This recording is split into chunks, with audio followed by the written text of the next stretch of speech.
Hello, everybody. I am sitting here once again with Ray for Disclosure Part 3. Now, Disclosure 1 and 2 were amazing. They reached hundreds of thousands, millions of people all around the world like that, over 100 countries that it was viewed in. And after receiving thousands upon thousands of questions after the last disclosure, Disclosure 2, Ray has agreed to come back once again to answer some more questions, to give some more disclosure in regards to his personal and firsthand experience. My hopes ultimately is that as this series, so long as Ray agrees, continues, eventually you will come to find out who this incredible man is. He's somebody that's very near and dear to me, somebody that I love, somebody that has taught me everything that I know today. And hopefully somebody that will eventually come out to the light, to be able to share more and more and more. And what I can tell you is that this series, from what I'm seeing on a firsthand experience, is opening him up more and more and more just by seeing the feedback from each and every one of you. You know, when we first started this, he was sure that it would be a negative feedback, that it would be negative experience because, and I quote, he believed that people were not ready. And this series has shown him, from many conversations that we've had, that a lot more people are ready than he once thought. And I think that's why we're sitting here for Disclosure 3 once again. So first and foremost, Ray, thank you for being here and agreeing for Disclosure Part 3. Thank you. In this interview, we're going to be discussing many, many different things. In Disclosure 2, we spoke about the tunnels, we spoke about children, we spoke about extraterrestrial life, and there were a lot of questions that people wanted addressed to expand on those topics. So in this interview, we are going to continue with some questions to bring some closure to a lot of your questions regarding the tunnels, the children, but more so to find out and understand how TLS does what they do, meaning past, current, and even future operations, very interesting operations that Ray has been a part of himself, and interesting operations that other people are going to be a part of as well.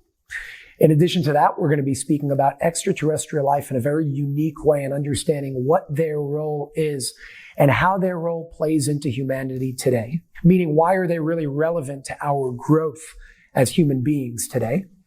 And even more so, we're going to be discussing physical and spiritual technology. And I emphasize spiritual technology because if and when there is a next segment of disclosure, there will be a very big focus on spirituality and understanding how we can expand into higher levels of awareness and higher levels of consciousness. So I'd like to begin with a foundational question that a lot of people have asked since Disclosure 1 and even after Disclosure 2. Before you start your questioning, just again to refresh your memory, I'm asking no personal questions. Don't mention any names. You can refer to the people in any way you want, except for the name. For example, if you want to talk about the president, you say current president. If you want to talk about the previous president, you say the 45th president. Don't mention names and no personal questions. I understand. To begin, a foundational question that I think a lot of people have confusion on, maybe because it wasn't clear when you stated it. You keep speaking about this idea of reaching nirvana, and you keep giving a timeline of what you said many times within 170 years. Now, a lot of people say, I don't have that long to wait, including yourself. Are you insinuating and implying that we have to wait that long, or can that timeline change based on our freedom of choice and our actions? I'll try to make it as clear as possible this time. When I tell you 170 years from today, if you want to know the exact dates, when I first heard about it and I learned about this, it was December 21st, 2012. From that day, 180 years follow. That means December 23rd, 2192. That's 180 years that this nirvana will happen, whether we like it or not. No matter what will happen in this world, this shift, this nirvana, will happen by this date. However, we as human beings, TLS, it's in our benefit, and we want to bring it as soon as possible. Can we do it sooner? I believe so. As a matter of fact, I know so. It is possible. You could do it in 10 years, 20 years, 50 years. The sooner the better. But the original number is not 170, it's 180 years. Now it's 170 years from today, but it's 180 from the date I gave you. And that date is pretty much saying on December 23rd, 2192, by then we'll reach it. But again, we can reach it a whole lot sooner based on our actions and what we choose to do. Right. And this will be the age of love. Now, starting December 21st, 2012, there was a shift to the age of light. That's where we're in right now. And that's the reason you're seeing a lot of strange phenomenons in the world. And the sooner we're going to get to the age of love, it will bring us to a better place. To my understanding, the three eras that I know of from teachings and whatnot through you and others is before December 21st, 2012, it was the age of darkness. From there, we shifted into the age of light, a time of exposure, exposing darkness, corruption, kind of bringing things to light, which is what the age of light is about, which then segues into the age of love, that time of nirvana, which we can bring whenever we want. Am I getting that correct? Yes. And some of this information that you just mentioned is written in the Book of Rays of Light that you saw a small part of. So you're telling me that all of this has been recorded somewhere already? Yes. Okay. I'd like to jump to some of the other topics that we spoke about in Disclosure 2, some very sensitive topics that a lot of people had questions that they would like addressed from your own personal experience. So in Disclosure 2, you spoke a lot about the children, you spoke a lot about the tunnels, those operations that you were a part of. And the biggest question that you answered, in my opinion, was really, where are the children today? And from what you shared with all of us in Disclosure 2, you said that some, not all, but some are taken off planet and helped elsewhere. My question for you is, number one, what extraterrestrial races, if you can share that, are a part of these operations? And number two, what do they do with these children on other planets? How do they help them? First of all, there are no races in the planet world, ET world. You refer to them according to the planet they came from. And they consider themselves all the same race. There's no such a thing as races like we have here. It's where they came from. So if you came from planet X and you moved to planet Y, which happens a lot, so now you become a part of planet Y. So now you are ETY. And that's how they refer to you. You're Mr. X from planet Y. There's no races. So what planets were involved with these operations helping them off planet? I can't give you names. That's what you're looking for? No, I can't give you names. But I can tell you they were moved. Some of them were moved to more than one planet. And for what purposes? First of all, healing. Mentally, physically, emotionally. Also as a learning experience. For the powers who are doing it. The good guys. I don't want you to think it's in an evil way. Unfortunately, as you know, many of the children passed away. They didn't make it. So it could be for, again, healing. Those kids do not have parents. And if they do have parents, they sometimes try to bring them to their parents. But the situation is so devastating, you really can't bring them to their family. They became different human beings. When you say they don't have parents, what do you mean by that? Most of them are clones. Whoever was kidnapped and still survived, to bring them back to the parents, it's very hard. I can tell you the only children or individuals, some of them are a little bit older, who did make it and are clones are going to a different planet. The children who have parents usually stay here. But again, Some of them were sent to hospitals. Some of them were sent on by trains, by ship. There were a lot of kids. It wasn't a few kids. It was a huge operation.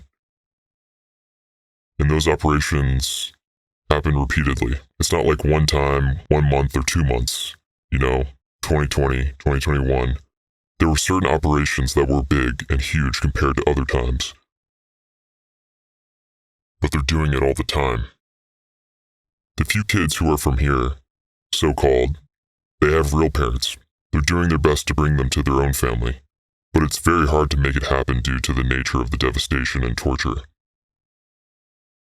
They're not healthy kids, and they have to go through a lot of healing and training. The same way ETs can assimilate in our world here and transform to a so-called human being, they can teach children eventually to transform and become a part of them and assimilate in their world. Wait, let me just finish one more thing. Let's go back to Mr. X from Planet Y going to Planet X. When they move from one planet to another, and they stay there, they know within a short time how to shift to become one of them. That means you're not going to look different. You're going to look the same. The same way they assimilate here, they assimilate in other places. They have the power to assimilate and become one of them. And there are exchanges. Like you have a student exchange between China and the US, so it's the same thing. They have an exchange, a mutually agreed upon exchange between the planets. They learn through each other. They share information. It's about improving the universe, not their planet only. Nobody looks on this planet as their planet. It's the universe as a whole, and it's endless. There is no beginning. There is no end. It's endless. We cannot even comprehend the science. Interesting. We will go into the extraterrestrial topic later in this interview with some questions that we have listed. With the children, there was a big question as well regarding, again, you mentioned crafts, you mentioned ships. And I believe in 2020, specifically in regards to the operation you were a part of in New York City, when it came to, call it rescuing or freeing the children, if you want to call it, at least a part of that operation, there was a naval ship called the U.S. Comfort, somewhere on the west side, I believe, of New York City. And there was a lot of noise about that, a lot of, call it like conspiracy theories about that.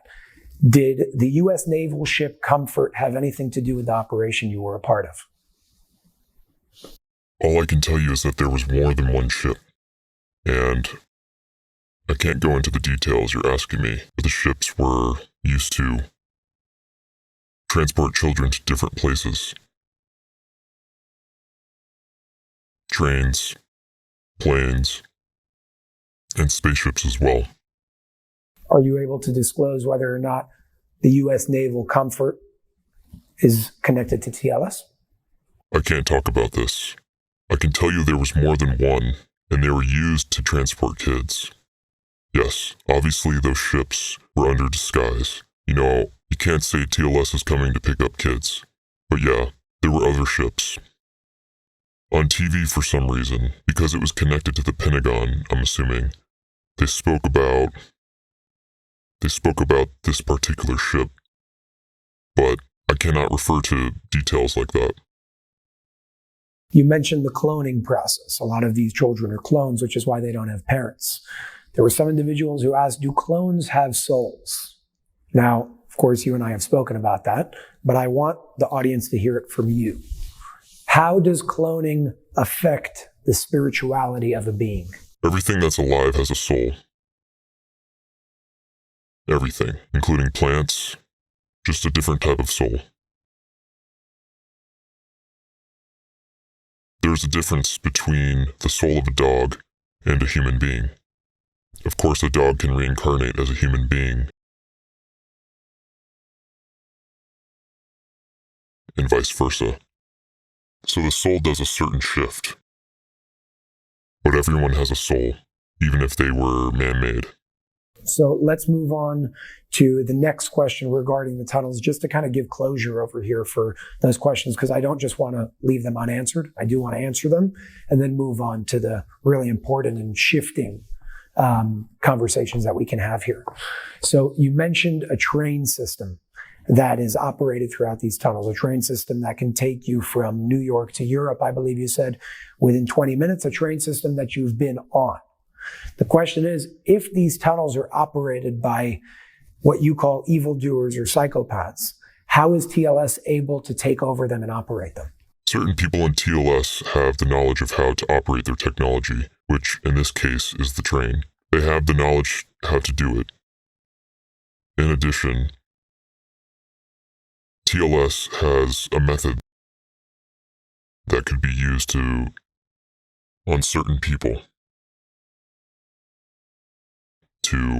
We use the term transducing. I don't know if you've ever heard of it before, but that's the name, transducing. It's also written about in the book Rays of Light. The part you didn't see it. No, I did read that part. That was one of the other chapters that I received. The entire chapter called Transducing. Oh, you did read it. Okay. Alright, so the term transducing, I think that's the first time that anybody talks about it on video.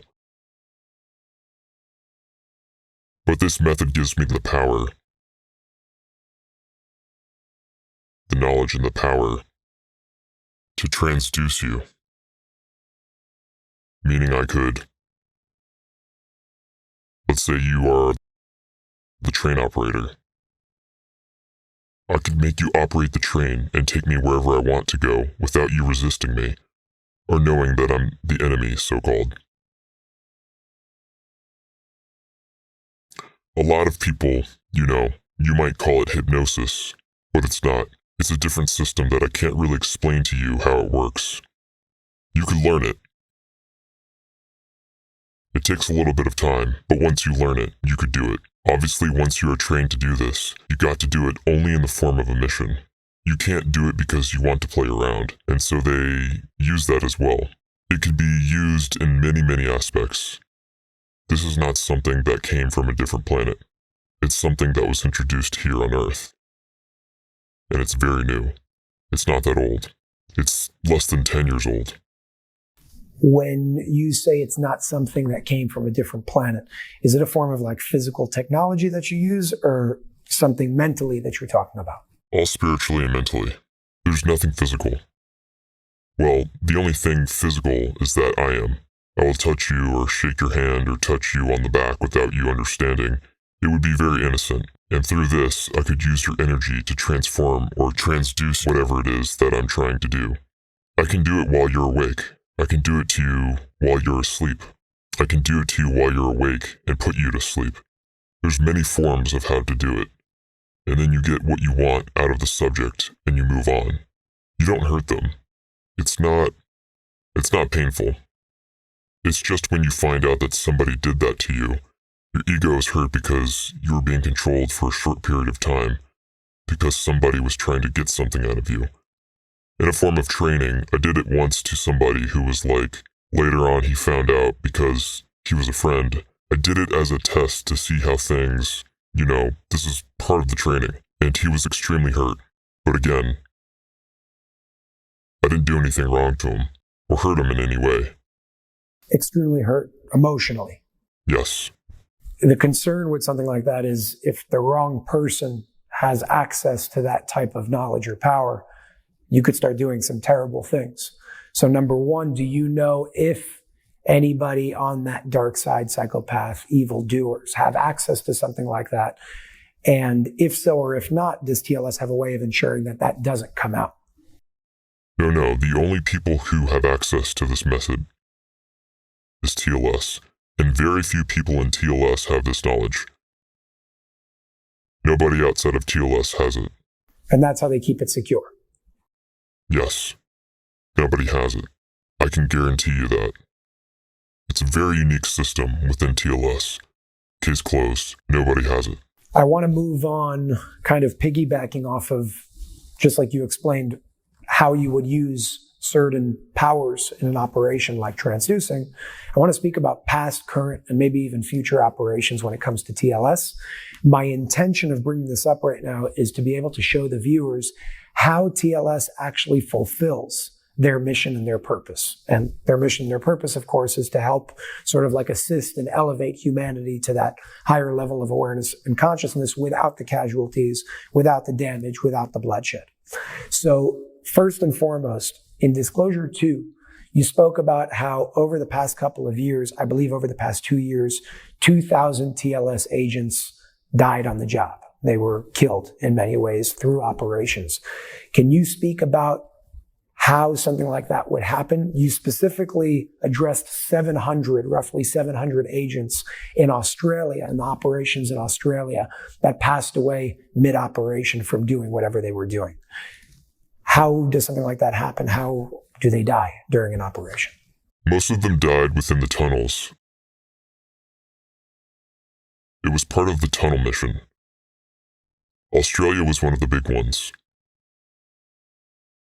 South Africa had one also that nobody spoke about, or heard about even.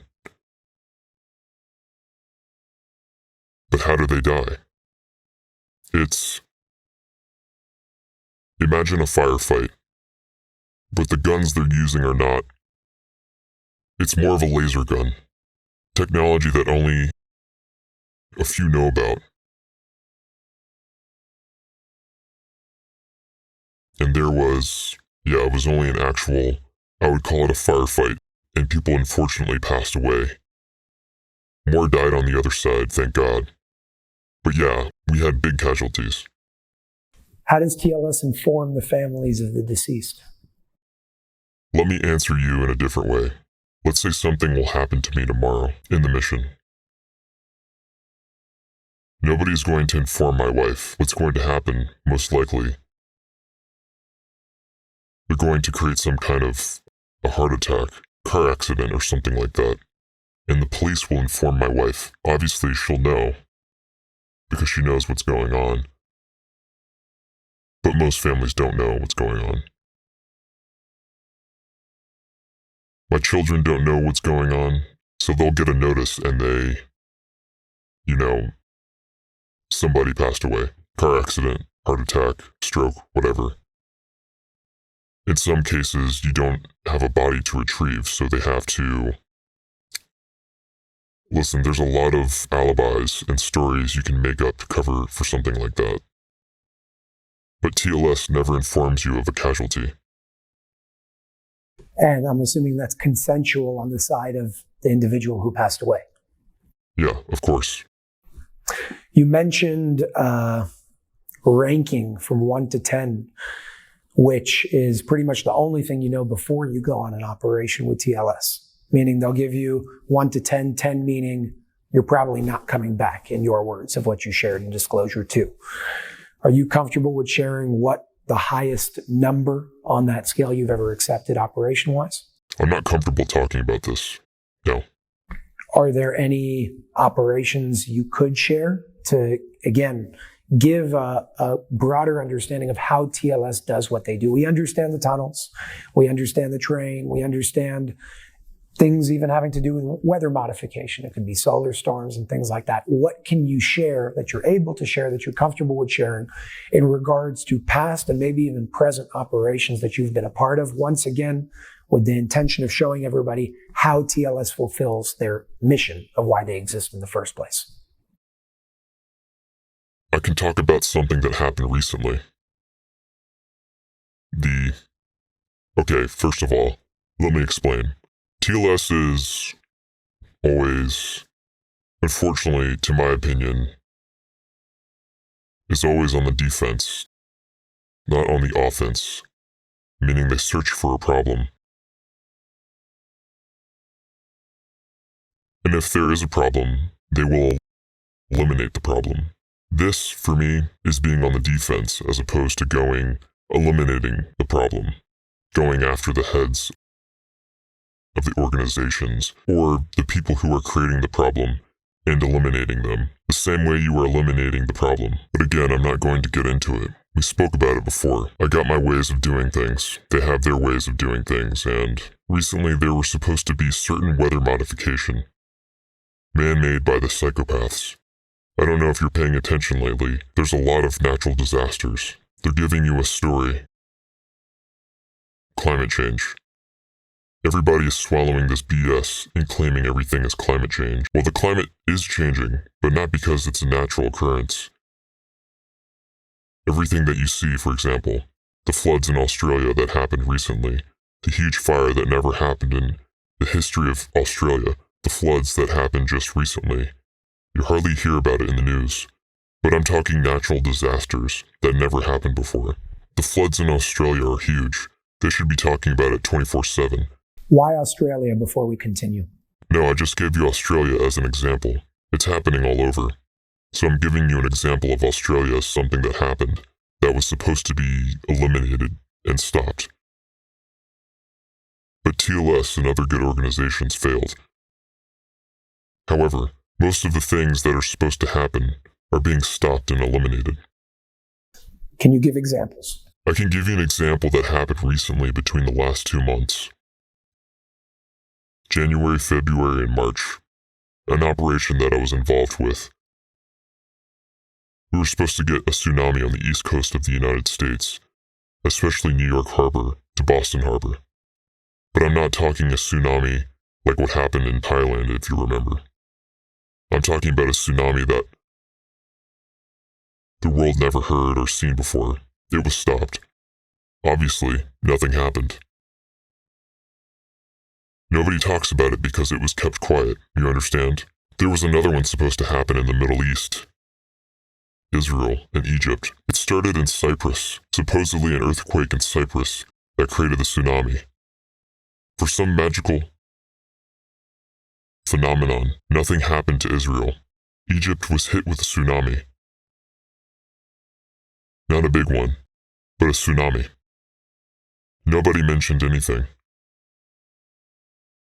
I believe they spoke about it for 1 day, for maybe 2 minutes or so. And I believe if you're going to go on now, search it in your computer, you're not going to find any mention of it, like it never happened. There's no coincidences in life. There's no coincidences in politics. There's no such a thing. They will make it happen. Who? The psychopaths. Why? That's a different discussion. If you wouldn't mind, before going deeper into some of those operations and perhaps how you stop certain things, can you just briefly share to the viewers, and I'm sure many already know, the intentions of doing something like that, the intentions of destruction and chaos? Destroying the economy. Let's assume something like this happened. I'm talking a tsunami, hundreds and hundreds of feet, if not thousands. Huge. That means if a tsunami like this will hit Manhattan, for example, all the buildings would collapse. You take control over the economy. You take control over the people. You have a world emergency if it happens in more than one place. You have a world emergency. You declare an emergency. You declare one world government. Nobody will resist. People will say thank you. And that's how you take over. If anybody will try to make one world government now, there will be a revolution in the streets. But if you bring them to their knees through a tsunami, for example, through some virus that's going to kill you, whatever, that's how they take you over. You change the laws. Look what happened in the last 2 years. How many laws were changed all over the world? Not only in the United States. They're doing things against the Constitution of their own countries. Governments are changing all over, and they're going against the people. Basically taking control. Reducing the population.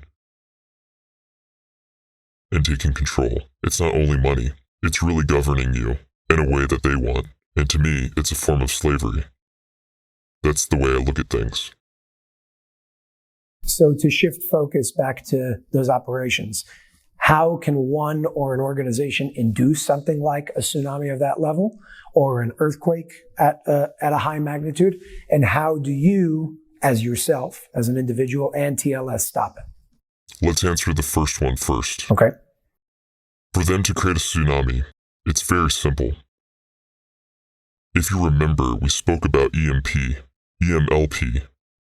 That's the technology that they have. You could use nuclear bombs to create tsunamis. Look what happened in Tonga a few months ago. It was such a fake and, you see it on TV. Everything is so fake, but people believe the story. But then they moved on. They're getting you ready for something. They can use nuclear power, which we all know they have. They can use, and I'm not talking about governments. Governments are meaningless, and governments are the tools to create whatever it is they want to create. The real rulers are the psychopaths I'm talking about. Certain families that are running the show all over the world, and they control the situation, so a tsunami can be created. They can create a lot. You know, you've been talking to me about these ETs are coming, and they're going to attack the globe, and they're going to take over. That is a story that is being fed to the people for many, many years. This plan, all those plans did not start today. It's going for years and years and years. All of your viewers that you told me, they think that ETs are going to come. They're going to take over the world. They're going to blow up the globe. No, this cannot happen. And if it will happen, I'm telling you in advance, this is man-made, and they have the technology to do it for you to believe, because they're going to see crafts in the sky that look to them like a craft from a different world, okay? And they're going to see explosions. They're going to believe the governments that they have attacked, and that's how you take over. You're speaking about what many people refer to as Operation Bluebeam. Do you know if that's valid in terms of even its name? I don't know. I heard of it, but I don't know. I can give you a better example that everybody knows about. There's an operation called the Phoenix Light Project. Have you ever heard of it? I'm sure you could find out. Everybody could check it out. Tens of thousands of people were witness to a craft about a mile long. A mile in the sky, people saw it. There was chaos at this time. The ETs are coming. This is a hologram. You're looking at a hologram. It's so real, you feel you could reach out and touch it. You understand? They're using holograms. This technology exists already. It's not new, okay?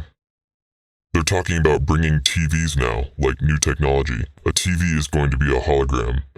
It'll come soon, but it's not new. This is all technology that they're using. They're telling the Pentagon, they're telling you, governments, no, it's the psychopaths who are running the show. So this is a perfect example. Over 10,000 witnesses saw that. They believe they saw an aircraft, ETs coming to this world. Now imagine tomorrow, you're going to see thousands of aircraft, not as big, smaller, but aircrafts, coming in, flying all over the United States, Europe, whatever it is, and then you're going to be attacked. But those attacks will happen with real missiles. Or real planes, you understand? They're going to say my government is right, they want to protect me. Quarantine, stay at home, go to the bunkers, okay? Whoever is dead is dead. Whoever is alive, we will make sure you are protected. They're going to create a problem, as you know, then a reaction, and then a solution. This is what they've been doing for centuries. They have the technology. They can do this tomorrow morning. The information that you are being fed that bad ETs are coming to get you, nonsense. All BS. Doesn't exist. They're giving you another story that meteors can come into the globe and eventually we're going to get hit. It cannot happen, and I'll explain to you physically why it cannot happen. A meteor over 100 feet cannot reach our globe. You want to ask why? I'll explain to you why. Remember we spoke about the core of the world. What's in the core? Part of the core, there are certain frequencies, energies, that are running this globe, this Earth. The core is in the center of the world. There are certain magnetic fields and magnetic energy points that we spoke about before. That anything, especially if it's made out of a certain metal, cannot reach the world, because when you take a magnet and a magnet, what happens? It deflects, so a meteor can reach the Earth. But before it's even getting close, it will be deflected. So all this bullshit that you're hearing about meteors cannot happen. And they know it. This cannot happen. The only way, you can get small ones. And if you pay attention, you hear about a small one dropped here, a small one dropped there. They're usually not with metal. And if they have metal, it's not much. And it's such a small portion that it doesn't affect the core. So yeah, Can certain pieces fly in and drop into our globe? Yes. But it will never be destroyed in the way they're describing it to you. But when they decide to make a plan, they'll blow you up with something and tell you, you see, a meteor came in, we told you. I understand.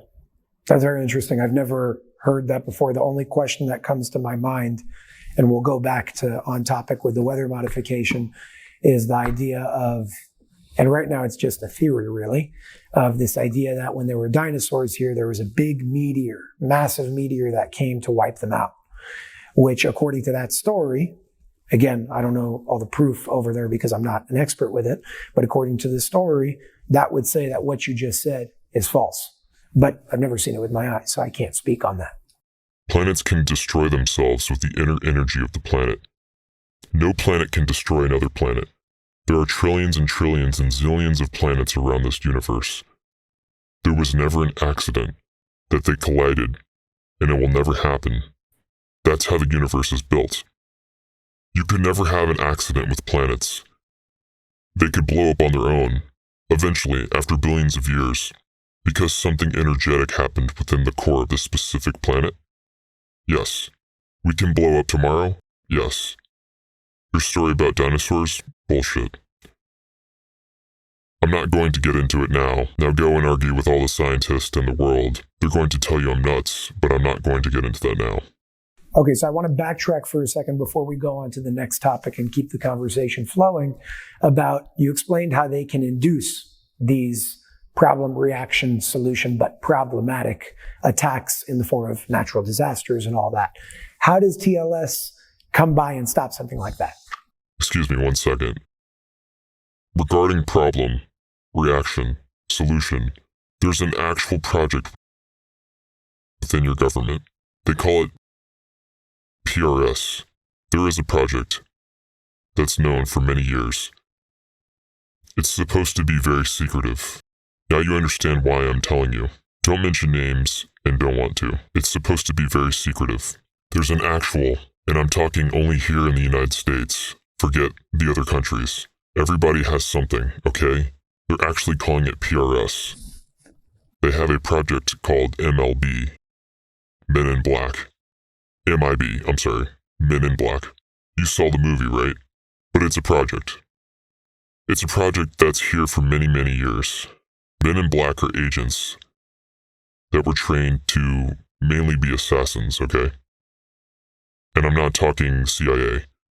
I'm talking about a group that you never see or hear about. It's an agency within an agency within an agency that maybe the president knows about.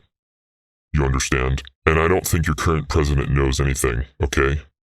But those projects exist. You understand? They do exist. Then 20 years ago, the movie came out and MIB was dissolved. But it wasn't dissolved. They just changed the name. It's funny. It's so sad that it's funny. It's like we're living in a world of very, very sick individuals, and we, as human beings, we don't realize. I would never know about it unless I would be in the business. I mean, it's like the level of craziness.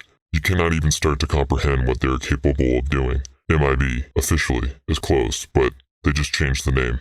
Do you know the new name? Yes. You're going to ask me, how do I know the name? Not just how you know the name, what is the name? They call it FAC. Fixers, Assassins, and Cleaners.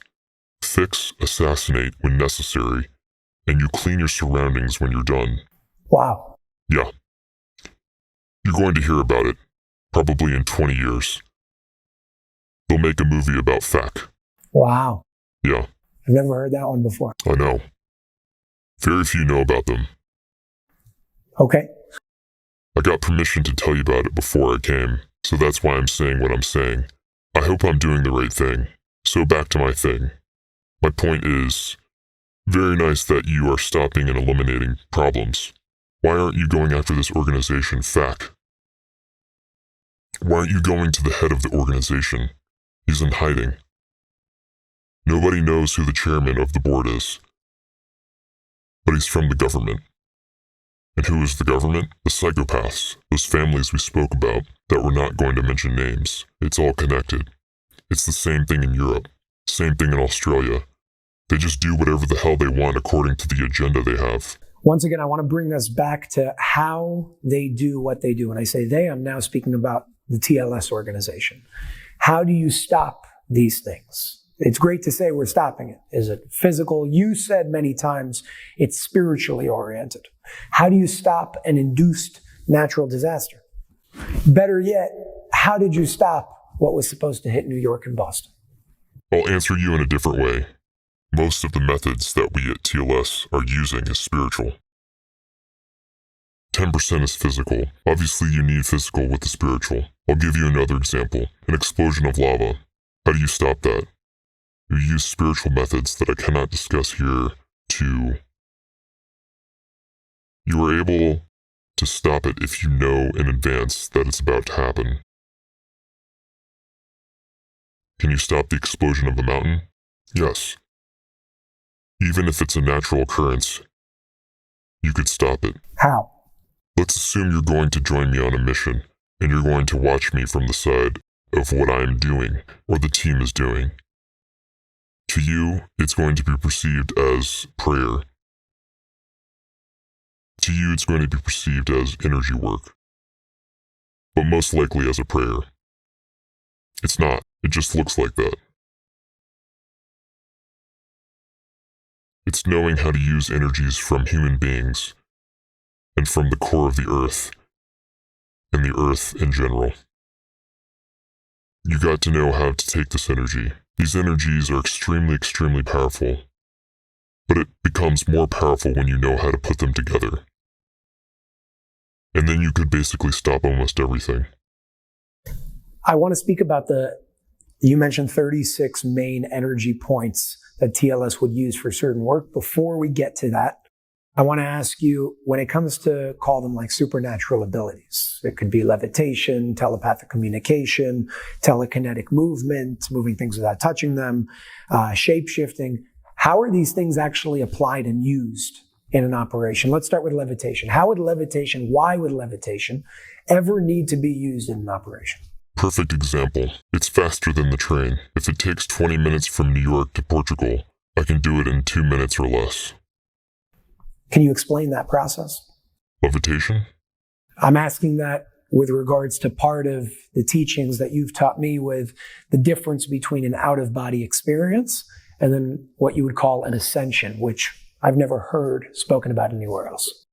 Out-of-body experience is you sit in your chair or you lay in your bed and you could basically separate your soul from your body. The soul can travel. Your body stays in place. This is out-of-body experience. You could do it for a short time. You could do it for a long time. You could travel places with your soul. Again, you do it for a purpose. There are different methods of how to do an out-of-body experience. Ascension means it's out-of-body experience, but the body comes with it. Is that what levitation is? It's combined with it. There's different kinds of levitation. Levitation where you could sit in a meditative. Let's say you're sitting down. You want to meditate. And you could rise up a few feet and float. Meditate. Come back. There's a levitation where you could levitate and actually go out of this room. And go as high as you want. But that's a different level of meditation.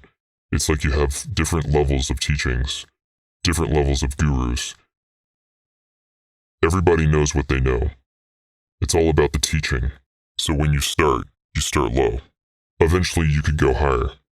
You can reach the ceiling, and then you could go out of the premises that you are in into the world. With the body. With the body. With an out-of-body experience. When the body stays, and you're going to come and check on me, you're going to think I'm dead. There will be no heartbeat. Is it no heartbeat or extremely slow? There is one heartbeat every hour and a half. Wow. No, it's really 180 minutes to be exact. Oh, so there's an actual numerical cycle with that. Yes. 180 minutes per beat. In terms of other abilities, take shapeshifting. How would shapeshifting ever be used in an operation with TLS? Let's assume you need to go and meet somebody as somebody else. So you shapeshift to this person and you go for a meeting, and you could be anything you want. And the most incredible thing is that, let's say I don't want to speak Russian, and I shapeshift to the president of Russia, for example.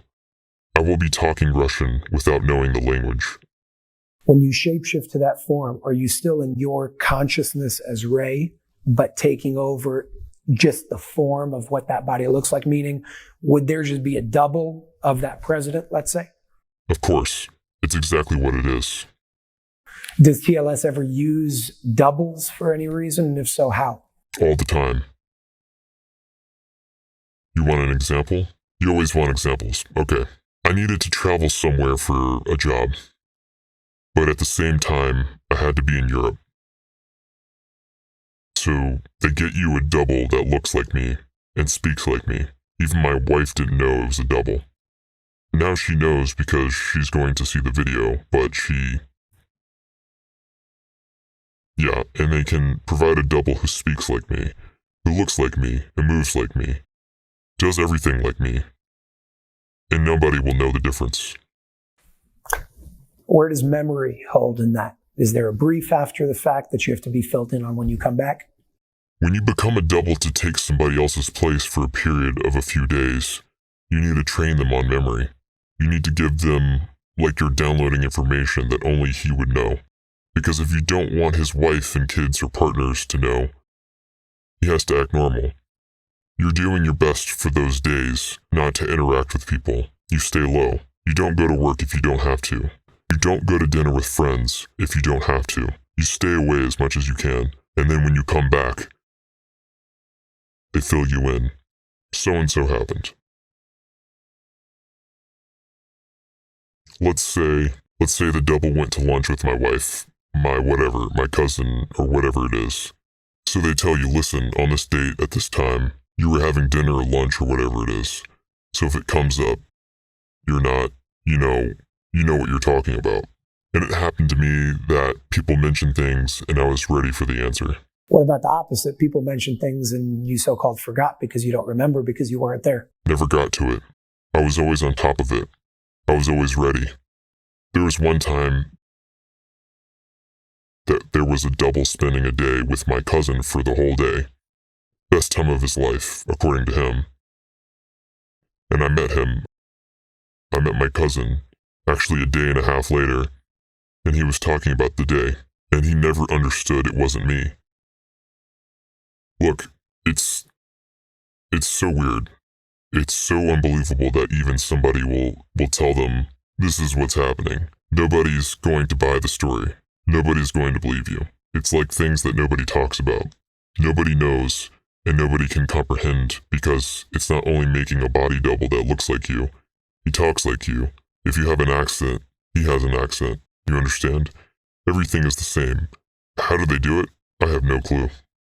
I want to move to those 36 energetic hubs, points on Earth. You mentioned that there are these main points. TLS uses them for work. Are you able to share what these points are and maybe some of where these points are around the world?